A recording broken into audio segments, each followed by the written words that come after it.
Hola mis apreciados amigos, un gusto saludarlos.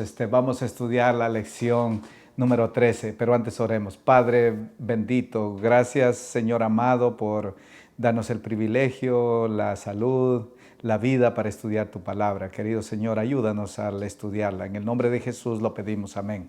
Amén. Permanezca el amor fraternal. Con esta lección terminamos esta serie en el libro de Hebreos. Es la última lección basada en el capítulo 13 de Hebreos. De hecho, del versículo 1 de capítulo 13 sale este título, Permanezca el amor fraternal. Y vamos a entender de que el amor fraternal tiene diversos elementos que vamos a estudiar. Y la primera parte, cuidar al pueblo de Dios. Cuidar al pueblo de Dios. El amor fraternal, en este caso, se manifiesta al cuidar a los hermanos, porque es amor fraternal a los hermanos de la fe, pero solo a los hermanos de la fe. Eso vamos a descubrir. Hebreos 13, 1, 2 dice, permanezca el amor fraternal. No olvidéis la hospitalidad, porque por ella, por la hospitalidad, algunos sin saberla hospedaron ángeles. Hospedando personas extrañas, hospedaron ángeles. Imagínense, interesante, ¿no es cierto? Permanezca. ¿Por qué les pide permanezca? Tal parece que ellos estaban prontos a dejar de permanecer, a dejar de perseverar. Tiene que ver con eso. Y el apóstol ve, digamos, necesidad de decirles permanezca. ¿Y qué es, qué es amor fraternal? Es interesante, vamos a definir eso. Y les dice, ¿por qué? Les dice, no olvidéis la hospitalidad. Tal parece que, digamos, premeditadamente ellos estaban siendo negligentes en la hospitalidad. Y por eso les dice, hospitalidad, interesante, es solamente a los hermanos en la fe, a los amigos o a quienes.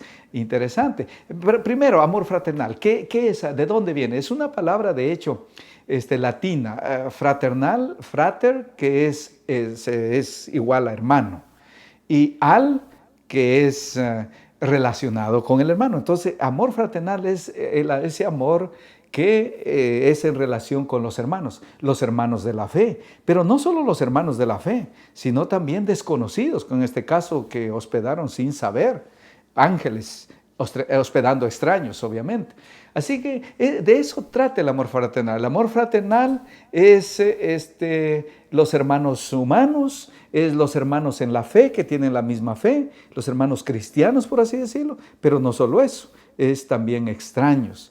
Y por eso es que le dice, ellos estaban con miedo, digamos, de hospedar, con miedo y se estaban olvidando de esto, del amor fraternal, se estaban olvidando. ¿Por qué? Porque estaban siendo perseguidos, estaban siendo vituperados, ellos estaban quizás sintiéndose mejor de esconderse, de no decir que son cristianos, porque obviamente estaban siendo perseguidos y tiene que ver con eso, y entonces empieza la negligencia debido a esas circunstancias.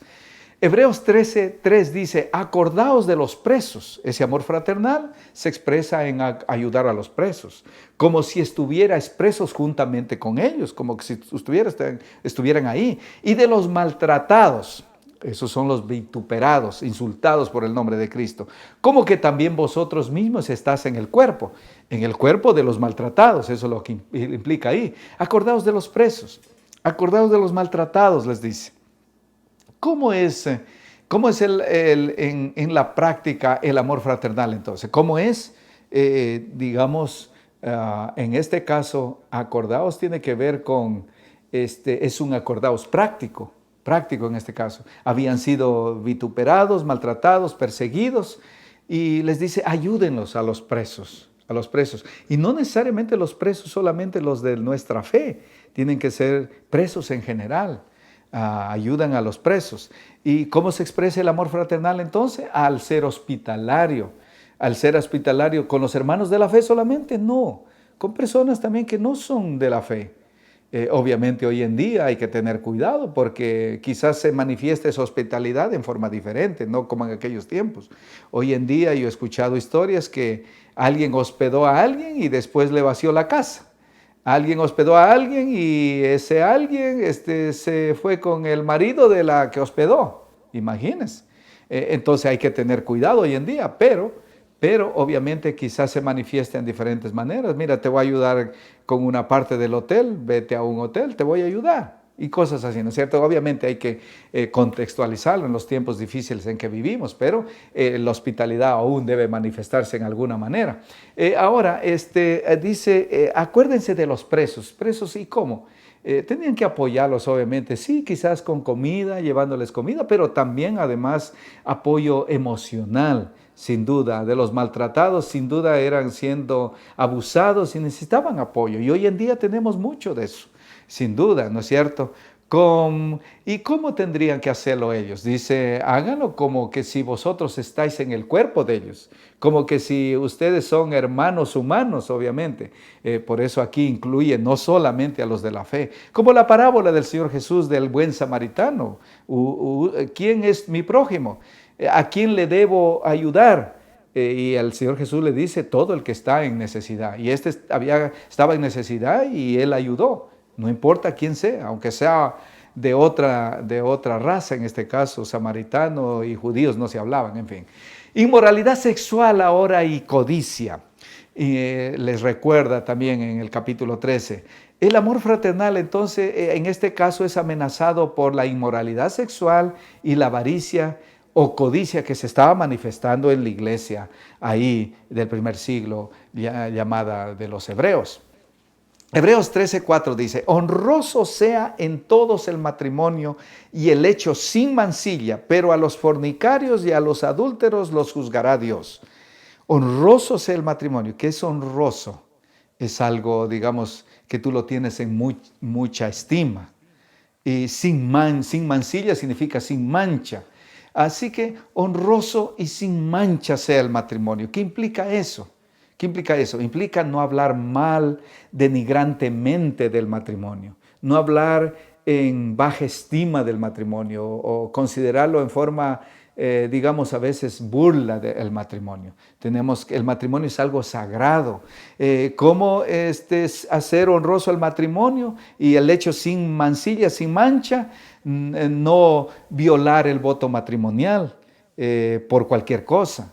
En el primer siglo estaba en bancarrota el matrimonio. Si la mujer quemaba los frijoles, por eso ya podía ser divorciado. Podía darle carta de divorcio al marido. Así estaba, digamos, tan liviano tomaban esto que Dios hizo, que es sagrado el matrimonio.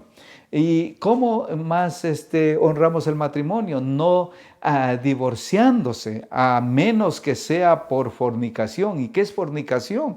En Mateo 19:9, el Señor Jesús dijo, a no ser por fornicación, no puedes divorciarte. Eso es lo que dijo. Y fornicación tiene que ver con adulterio, todo eso.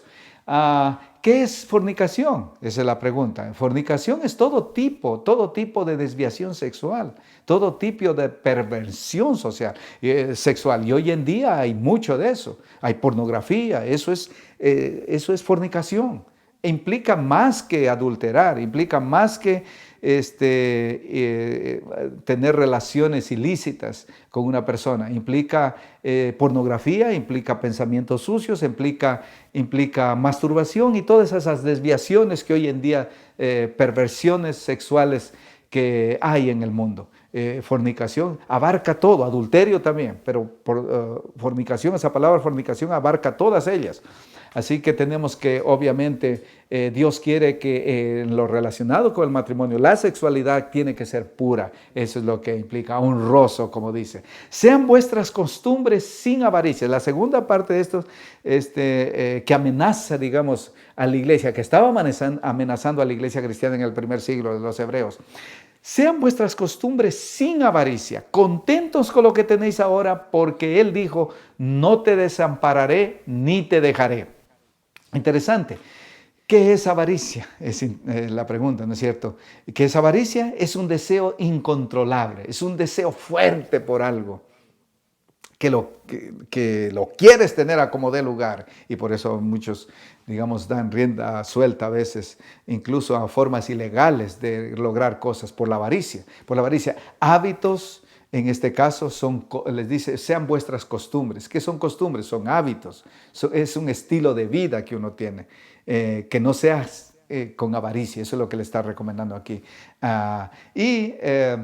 ¿Cuál es el remedio para la codicia o la avaricia? El deseo desmedido, incontrolable. ¿Cuál es el remedio? Estar contentos con lo que tenemos ahora. Estar gratos a Dios con lo que Él nos ha dado. Es el remedio contra la avaricia, contra la codicia, contra el descontento. Creer en las promesas de Dios. ¿Cuáles son las promesas de Dios?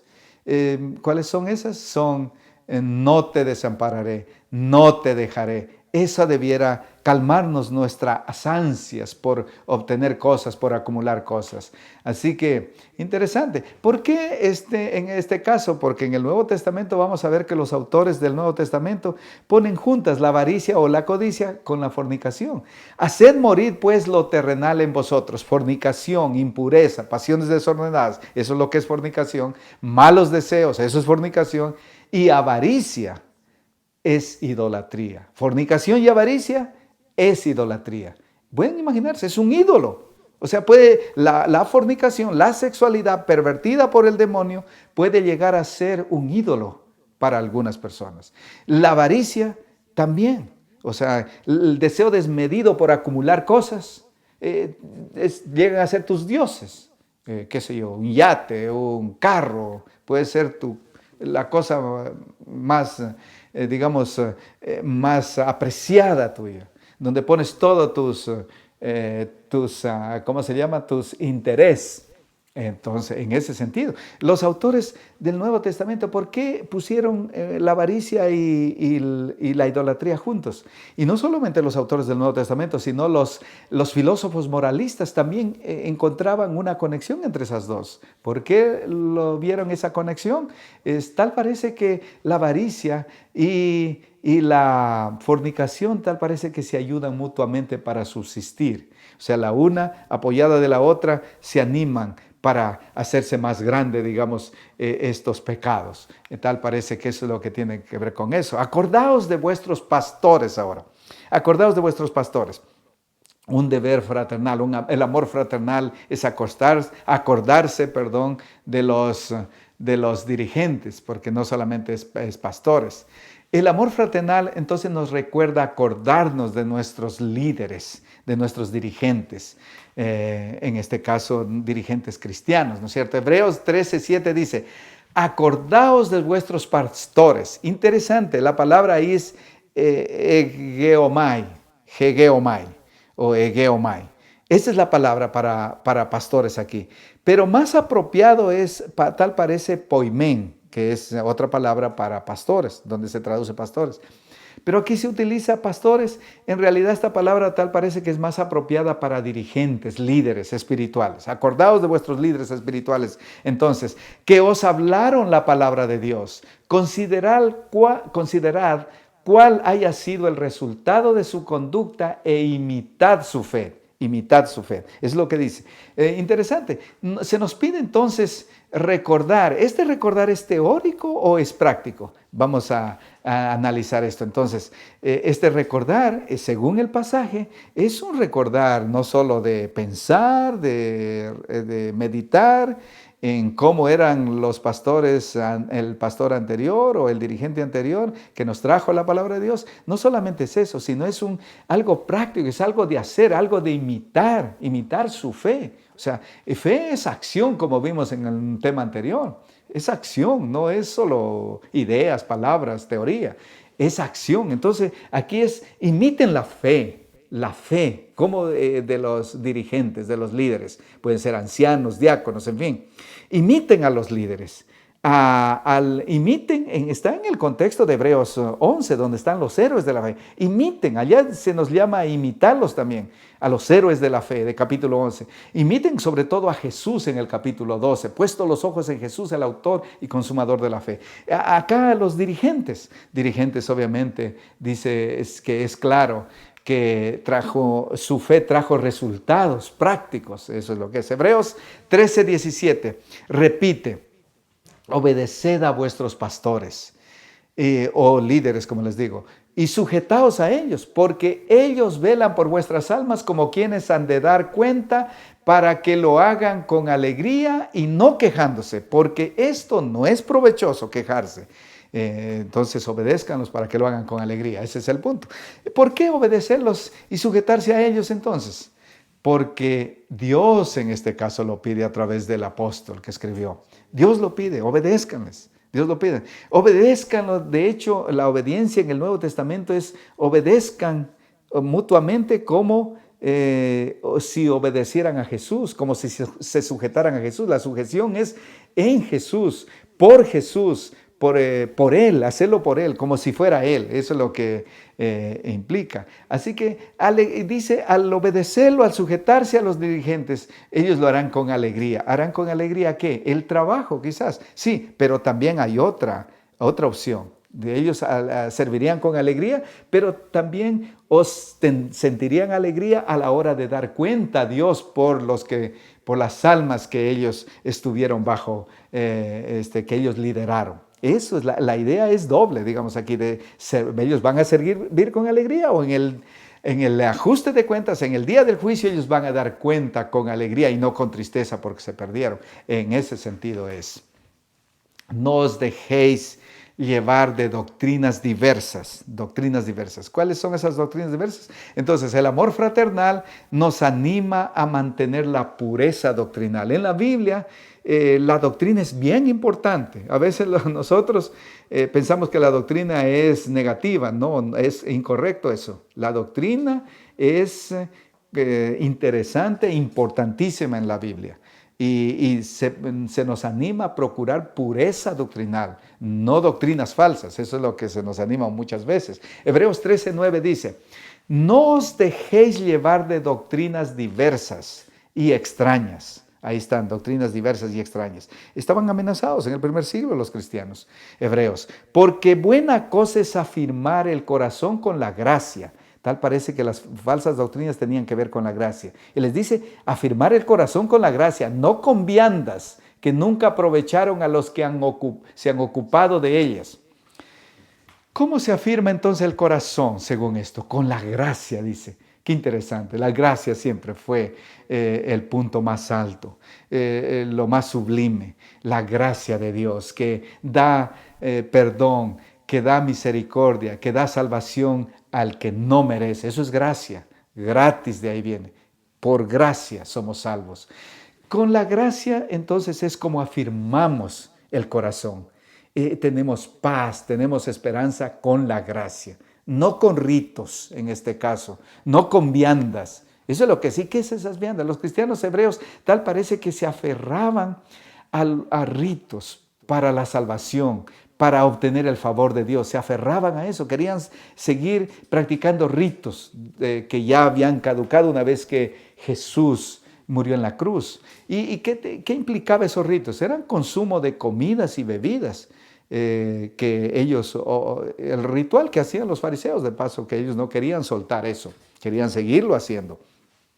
Tiene que ver con eso, pero la gracia o más bien el corazón no se afirma en esas cosas. Los que practican esos, se aferran a obras, a ritos, a rituales, no tienen paz, no están bien afirmados en una fuente segura, en una fuente estable. El corazón no está afirmado así, no se afirma así, sino en la gracia.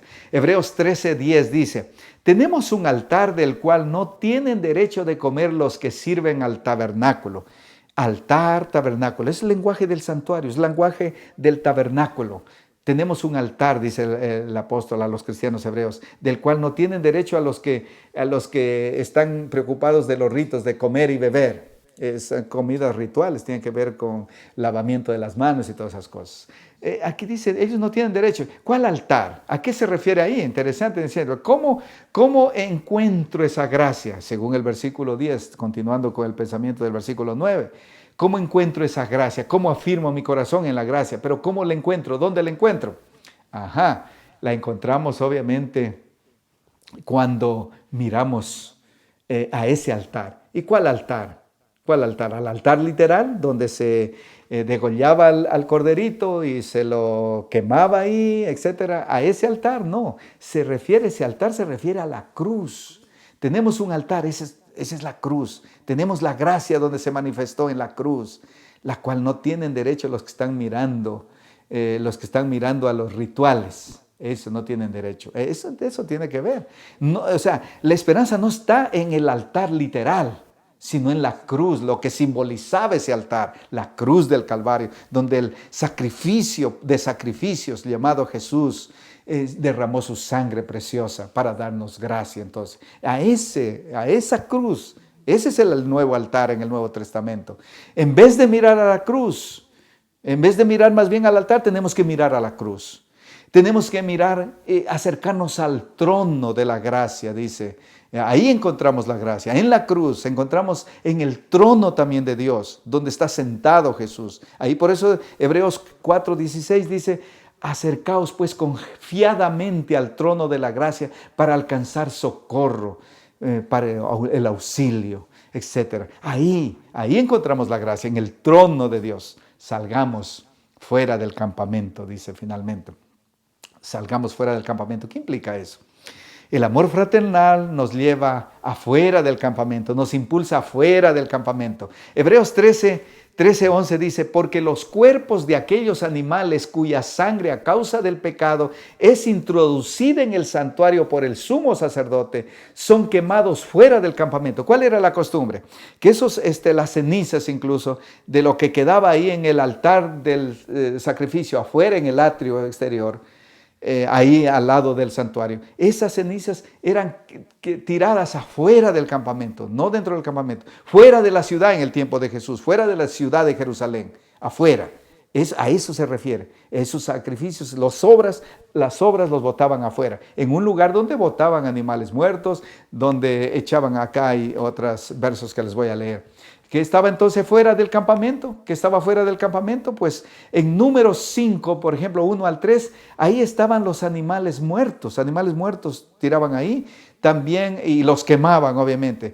Y gente inmunda, por ejemplo, ahí eran echados los leprosos.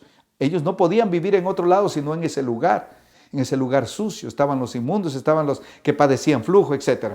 Y en Levíticos 24:14, por ejemplo, ahí está que afuera en ese lugar también los echaban y los apedreaban. Decían, apedreen al blasfemo, al criminal afuera. A los blasfemos, a los criminales los echaban afuera del campamento. Y entonces dice, a eso se refleja aquí en el versículo 11 de Hebreos 13. Por lo cual, ahora continúa, ahora lo va a aplicar el apóstol. Dice, por lo cual también Jesús, para santificar al pueblo mediante su propia sangre, padeció. ¿Y dónde padeció? En la cruz, fuera de la puerta. ¿De cuál puerta? De la puerta del muro, de Jerusalén, fuera de la ciudad. Salgamos pues a Jesús, fuera del campamento, y llevando su vituperio, su vergüenza, porque sus insultos, llevando su vergüenza. Eso es lo que es, porque Él sufrió afuera, dice, de la puerta, fuera de la ciudad de Jerusalén. Recuerden que no los crucificaban adentro, sino fuera, en una loma, llamada la Calavera, y por eso le llamamos Calvario. De ahí viene, del monte de la Calavera. Ahí lo crucificaron, con 2 ladrones al lado. ¿Qué implica que Jesús padeció afuera entonces? Jesús fue echado afuera como si fuera un leproso. Fue echado a ese lugar sucio, a ese lugar vergonzoso, a ese lugar indecente donde estaban los que sufrían flujo, los que tenían que ser aislados ahí, donde estaban los leprosos. Ahí fue echado como si fuera él un leproso, afuera. Echado fuera como blasfemo además, porque de hecho en el juicio lo culparon de blasfemo, de que él había dicho blasfemias, pero él nunca hizo blasfemia, obviamente. Los criminales, los peores criminales, por eso 2 criminales estaban al lado, ladrones. Él estuvo ahí él murió afuera. Pero es positivo porque dice, salgamos afuera, porque afuera está la esperanza. Salgamos a Él, salgamos a Él, dice, fuera del campamento. O sea, Jesús no está más dentro de la ciudad de Jerusalén. Jesús, la esperanza, está fuera, en la cruz del Calvario. Gracias a que Él fue a morir como un malhechor, como un criminal, como un leproso. Entonces, gracias a eso tenemos esperanza. Y por eso dice, salgan afuera de la ciudad. Porque no tenemos aquí, versículo 14, ciudad permanente, sino que buscamos la porvenir. ¿Y cuál es esa ciudad permanente? Esa ciudad, no tenemos ciudad permanente, dice. Eso es Jerusalén, literal, del tiempo de Jesús. ¿Y cuál es la que buscamos, dicen los cristianos del Nuevo Testamento? La porvenir. ¿Cuál es esa ciudad? La nueva Jerusalén, la Jerusalén celestial. Esa es la que buscan ellos. Hebreos capítulo 11, ellos están buscando esa ciudad. Y tú y yo también se nos anima a buscar esa ciudad, es en el cielo. Entonces la esperanza no está más en una Jerusalén literal. Nuestra mirada tiene que tornarse a la Jerusalén celestial, donde está Cristo preparando un lugar para nosotros. Y cuando termine de preparar ese lugar para nosotros, va a venir por segunda vez para llevarnos a vivir donde Él está ahora. Eso es lo que Él dice en Juan capítulo 14. Así que, mis estimados amigos, esa es la esperanza. Es ese, qué futuro más glorioso tenemos tú y yo, que nosotros tenemos que mirar a la ciudad Nueva Jerusalén, de donde viene nuestro socorro, de donde nos va a venir a buscar por segunda vez. Es cierto, este mundo está lleno de maldad, está lleno de inmoralidad, está lleno de miedo, de guerra, de muerte, pero Jesús viene a buscarnos. Jesús dijo, levanten la cabeza. Cuando vean esas señales, guerra, rumores de guerras, pestes, levanten la cabeza porque papá viene a buscarlos. Eso es lo que es. Así que, mis amigos, que este sea tu deseo, que esa sea tu meta, que sea el sueño más grande, encontrarte con Jesús una vez más, por segunda vez. Y de eso trata. Así que, mis amigos, oremos. Amado Padre, gracias por estas promesas tan hermosas. Gracias, querido Señor Jesús, porque tú pronto vas a venir a buscarnos. Querido Señor, ayúdanos a hacer nuestra parte. Ayúdanos a prepararnos. Ayúdanos a entregarnos a ti con todo nuestro corazón, con todo nuestro ser. Ayúdanos a servirte mientras tú vienes. Ayúdanos a tratar, querido Padre, de llevar estas buenas nuevas a otros también. Ayúdanos, querido Padre. En el nombre de Jesús lo pedimos. Amén y amén. Gracias, mis queridos amigos. Por favor, compartan con sus familiares, amigos, para que también ellos reciban esta bendición. Que Dios me los bendiga. Gracias.